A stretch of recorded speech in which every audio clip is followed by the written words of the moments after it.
Lucie Tao, chargée de produits numériques pour le gouvernement. J'étais anciennement rattachée à la cellule Econum. Et dernièrement, la cellule Econum a fusionné avec la DTSI. Donc maintenant, je suis à la DTSI. Donc il faut savoir qu'autrefois, mes collègues de l'Econum sont déjà venus plus d'une fois vous présenter l'open data, donc je crois en 2017, 2018, et donc ils vous ont déjà présenté l'état de l'art, la définition de l'open data, les grands objectifs, les perspectives, etc. etc. Et du coup, GIS Day 2019, octobre de l'année dernière, je commençais tout juste à travailler sur cette mission open data, et mes collègues de l'Econum m'ont dit bon, cette année ou ici, on n'y va pas. On ne sait plus quoi leur raconter. Enfin, ça fait longtemps qu'on leur raconte des choses sur l'open data, mais on n'a toujours rien sorti. Donc, on fait profil bas, mais cette année, on est là. Donc, enfin, on a pu sortir cette plateforme open data, data.gouv.nc. Et donc, pour les novices, je ne sais pas si vous connaissez tous l'open data. Je ne sais pas, oui. Enfin, en tout cas, j'ai préparé une petite vidéo pour vous présenter l'open data. Le gouvernement de la Nouvelle-Calédonie s'est engagé dans une démarche d'ouverture des données publiques en mettant en place la plateforme Open Data, data.gouv.nc. Mais qu'est-ce que l'Open Data?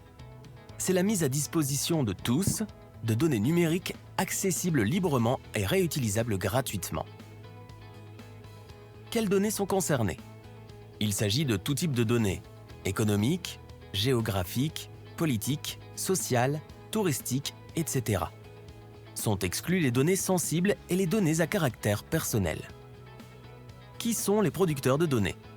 Ce sont le gouvernement et ses directions, ses établissements publics et tous les partenaires volontaires pour participer à cette démarche à l'échelle du territoire. À qui sont destinées ces données? Aux administrations, entreprises, investisseurs, associations, développeurs, chercheurs, étudiants, journalistes, à la société civile, bref, à tous. À quoi sert l'open data? L'open data permet notamment de favoriser la transparence de l'action publique et mieux informer la population, améliorer l'efficacité du service public, faire émerger de nouveaux services innovants en offrant de nouvelles possibilités de croisement de données et de développer l'attractivité du territoire.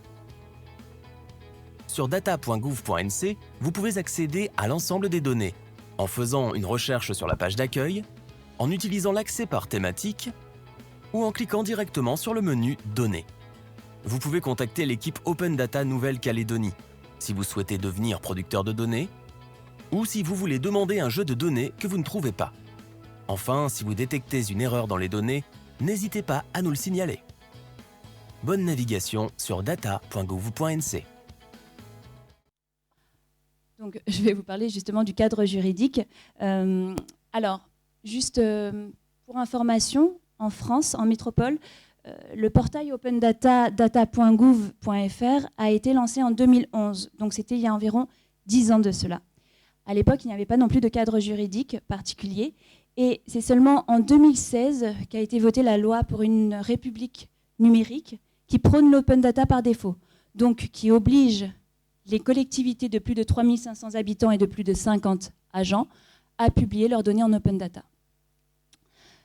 Faut savoir qu'en octobre 2018, l'obligation est entrée en vigueur en octobre 2018 et en octobre 2020, donc il y a un mois de cela, donc 2 ans après l'obligation, il y avait seulement 10% des collectivités soumises à cette obligation qui avaient leur portail open data.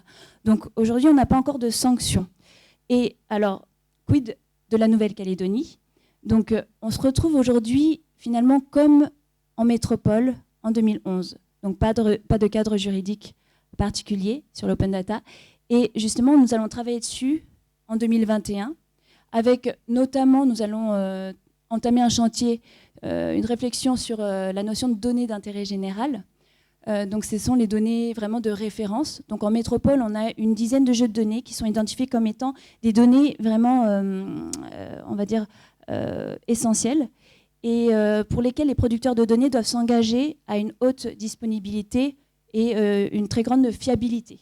Donc il s'agit par exemple de la base d'adresses, du répertoire du RIDET, répertoire des entreprises, répertoire des associations, le cadastre, On en a parlé ce matin, effectivement, etc.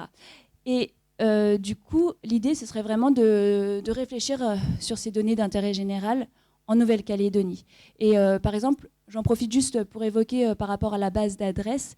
Effectivement, vous savez que le GIE Sérail travaille justement, enfin, accompagne les communes justement pour le référentiel de localisation pays. Et d'ici peu, nous allons pouvoir publier les données d'adressage de la ville de d'Umbéa et du Mont-d'Or sur data.gouv.nc. Donc il y aura les adresses, les tronçons et les voies. Et l'idée, c'est vraiment d'étendre cela à toutes les communes. Et puis, bon, la ville de Nouméa publie déjà ces données sur leur propre portail data.nouméa.nc. Et data.gouv.nc référence les données de la ville de Nouméa. Autre point, l'idée c'est aussi de travailler sur la notion de licence, en encourageant notamment l'utilisation des licences ouvertes. Donc la licence ouverte, c'est une licence qui a été créée par l'État français et qui est vraiment très permissive, qui permet voilà, de réutiliser la donnée même dans un cadre commercial. Ce qui correspond à un des objectifs de Open Data, qui est de développer, de contribuer au développement de l'économie numérique en permettant la création de services innovants par des sociétés privées notamment. Donc, en pratique, comment devenir producteur de données? Donc, pour devenir producteur de données, il suffit de contacter l'équipe Open Data. Et puis, de toute façon, si vous ne nous contactez pas, on finira par vous contacter probablement. Et donc ensuite, nous nous rencontrons et nous travaillons ensemble sur les jeux de données qui pourraient être éligibles justement, et puis voir comment techniquement on peut les intégrer. Qui gère l'intégration des données sur data.gouv.nc? Bien, c'est l'équipe Open Data. Donc nous avons choisi intentionnellement de prendre en charge la gestion, enfin l'intégration, la création et la modification des jeux de données sur la plateforme, pour éviter un travail supplémentaire pour les producteurs de données. Mais combien ça va nous coûter? Très très cher. Non, en fait c'est gratuit du coup, pour à la fois forcément pour les utilisateurs, mais aussi pour les producteurs de données. Alors, quels sont les formats qui sont pris en charge? En Open Data, on essaie de publier les données le plus brutes possible, avec un niveau de granularité le plus fin possible, le moins agrégé possible et dans des formats les plus ouverts possibles. Donc, c'est par exemple, le plus simple, c'est vraiment des fichiers CSV, mais on peut aussi intégrer du JSON, du GeoJSON, des shapefiles, du KML, OSM, XML, etc. Peut-on automatiser le rafraîchissement des données? Oui, tout à fait. Donc en fait, chaque jeu de données, on étudie au cas par cas chaque jeu de données, puis on voit avec le producteur comment ça se passe. Est-ce que ça vaut le coup qu'on automatise ou pas, et à quelle fréquence. Donc par exemple, pour les données de la province Nord, donc ce sont des données géographiques qu'on a intégrées sur la plateforme, donc on consomme leur web service ArcGIS, et on a programmé justement une automatisation voilà, tous les mois ou tous les mardis à 18h42, etc. Donc vraiment, c'est personnalisable et c'est une fonctionnalité native de la plateforme.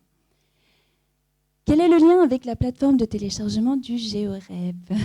Alors, il faut savoir que, enfin, il faut vraiment voir qu'il n'y a pas de concurrence entre data.gouv.nc et la plateforme du GeoRep.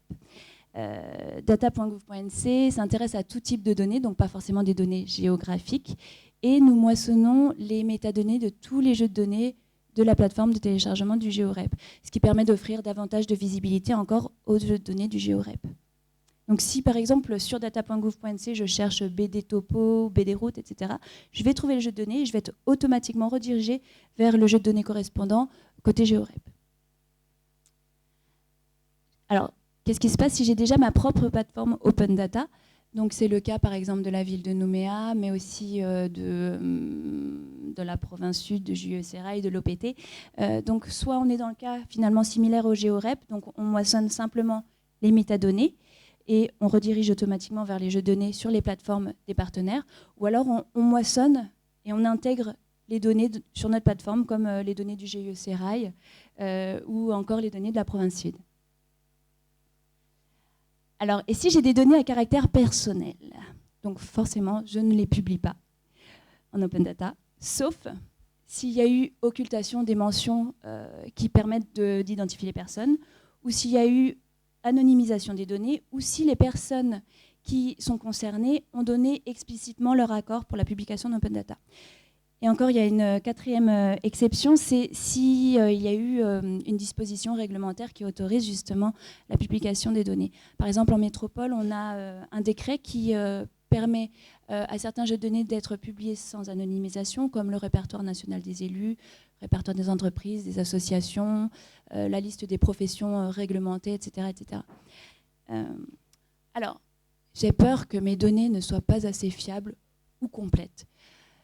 Donc, je ne les publie pas sur data.gouv.nc.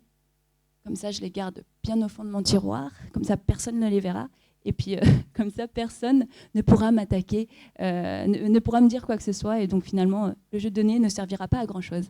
Bien sûr, ce n'est pas trop l'idée. Donc, l'idée, c'est plutôt de se dire, voilà, j'ai mon jeu de données. Il a été prélevé dans telles conditions, dans tel contexte, avec tel critère, telle règle de calcul, telle pondération, en utilisant une sonde qui a un pourcentage d'erreur qui est tel. Et donc, l'idée, c'est vraiment de préciser cela et de publier quand même la donnée en disant, voilà, elle est telle qu'elle est, et nous vous encourageons à l'utiliser et à nous signaler si jamais vous détectez toute erreur ou toute incohérence, de sorte que nous, producteurs de données, nous puissions la corriger et ainsi la faire monter en qualité. Et ainsi, tous ensemble, nous pouvons créer ce cercle vertueux de la donnée. C'est vrai que dans le monde de l'open data, on est vraiment dans un principe de bienveillance générale. C'est peut-être un peu utopique, mais j'aime bien y croire. Alors, peut-on nous attaquer s'il y a des erreurs dans les données? Peut-être. Mais sauf si, effectivement, vous avez protégé vos données, enfin, si vous êtes protégé en apposant une licence appropriée à votre jeu de données. Donc, je parlais tout à l'heure de la licence ouverte, qui est une licence très permissive, mais en même temps, elle protège le producteur de données et elle stipule que c'est le réutilisateur qui est le seul responsable de l'utilisation qu'il va faire de ces données. Et pour terminer, donc, qui contacter? L'équipe Open Data, voilà, c'est juste le contact opendata@gouv.nc. Accessoirement, l'équipe Open Data, c'est juste moi-même pour l'instant. J'attends qu'on renforce l'équipe. Voilà. Merci pour votre attention.